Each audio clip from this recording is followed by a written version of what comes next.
Islamic scholars کے بیانات سننے کے لیے ہمارے آفیشیل چینل الرحمان ڈیجیٹل کو سبسکرائب کیجئے۔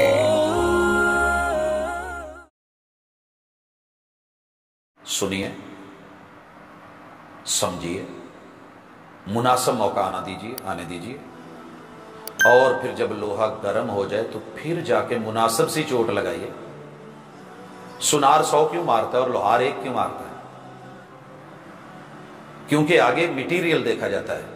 جب ہم اولاد کے چیپٹر میں جو چیلنجز ہیں ان کو دیکھیں گے، یقین کریں آنسو آتے ہیں، روتے ہیں ہم اس وقت اپنے بچوں کو دیکھتے ہیں جب اسکولوں میں، کالجوں میں، یونیورسٹیوں میں، مدارس میں، اپنے گھروں میں، گلی محلے میں، بازار میں، کہ ان بیچاروں کے ساتھ ہو کیا رہا ہے۔ جی آج ہماری اولاد کہاں جا رہی ہے؟ جی جہاں بھیجی ہے وہیں جا رہی ہے، جن کے حوالے کی ہے۔ جب مدرب بدل دیے، ٹیوٹر بدل دیے، استاذ بدل دیے، مربی بدل دیے، ہم خود خارش نہیں کر پائے، کسی کو کارٹون کے حوالے کر دیا، کسی کو گیم کے حوالے کر دیا، وقت گزاری کے لیے کسی کو کہیں چھوڑ دیا، کسی کو کہیں چھوڑ دیا، کل کو وہ والی زبان بولے گا تو پھر سمجھ آئے گی، پھر چوٹ لگے گی۔ چوٹ پڑتی ہے تو پتھر بھی سزا دیتے ہیں۔ فخر سے نہیں کہہ رہا، مٹ کے کہتا ہوں، پورے وطن میں گھومنے کے باوجود دن کہیں رات کہیں، لیکن صبح اپنے بچوں کو لے کے اسکول چھوڑنا میری ذمہ داری ہے، اداروں میں چھوڑنا میری ذمہ داری ہے، کیونکہ میں رکشے پہ بھیج سکتا ہوں، افورڈ کرتا ہوں، میں کسی اچھی گاڑی پہ بھیج سکتا ہوں، لیکن جس کے ساتھ بھیجوں گا وہ ڈرائیور کی زبان سیکھیں گے، وہ بولیں گے اسے۔ لیکن جب میں لے کے جا رہا ہوں تو میری اپنی چیز ہے، مجھے پتا ہے میں نے کیا بولنا ہے، کیا نہیں بولنا، کب بولنا ہے، کیسے بولنا ہے، کیسے بٹھانا ہے، کب لینا ہے، کیا نگرانی ہے، کیا خیال کرنا ہے، کیا ان کو دینا ہے، کیا نہیں دینا۔ اس سے بھی ہم فارغ ہو گئے، احساس کمتری کا بھی شکار نظر آ رہے ہیں۔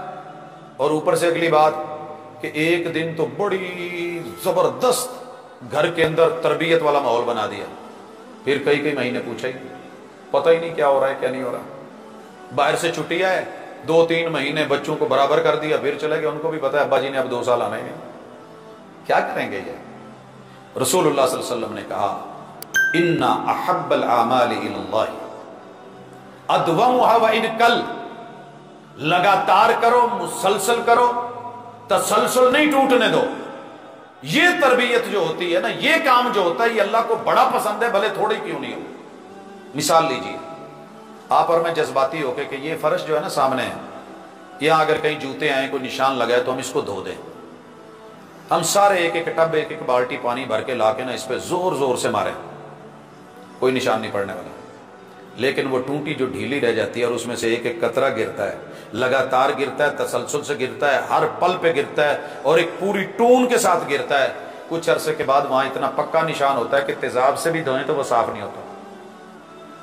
تو اپنی تربیت کے اگر نشان چھوڑنے ہیں تو مسلسل، لگاتار، بے شک تھوڑی، بے شک معمولی، ہلکی پھلکی، لیکن تربیت لگاتار رہے، مسلسل رہے، اور اس میں کہیں کسی جگہ گیپ نہیں آنے پائے۔ یہ چیز والدین کے لیے چیلنج ہے۔ ایک اور چیلنج دیکھ رہا ہوں، اور بڑا عجیب و غریب ہے وہ چیلنج۔ والدین کوشش کرتے ہیں، محنت کرتے ہیں، یہ ساڑھے ورگا نہیں بنتا۔ ہر ماں باپ کی کوشش ہوتی ہے، یار میں نے مثالیں دے دے کے ماں باپ تھک جاتے ہیں، میں نے یہ مشکل اٹھائی، میں نے یہ اٹھائی، میں نہیں چاہتا کل کو تم پہ یہ آئے، ایسے ہو ویسے ہو۔ بچے ایک وقت آتا ہے کہتے ہیں جی باپ نے لیکچر دینا ہی ہے، اس نے دیکھنا، یہ بات شروع کرنی ہے، یہاں پہ ختم کرنی ہے، ایک دوسرے کو آنکھوں میں اشارہ ہو۔ تو یاد رکھیے، آپ کی اس آنے والی جنریشن میں اور آپ میں 100 سال کا فرق ہے، 1 صدی کا فرق ہے، صدی کا فرق ہے۔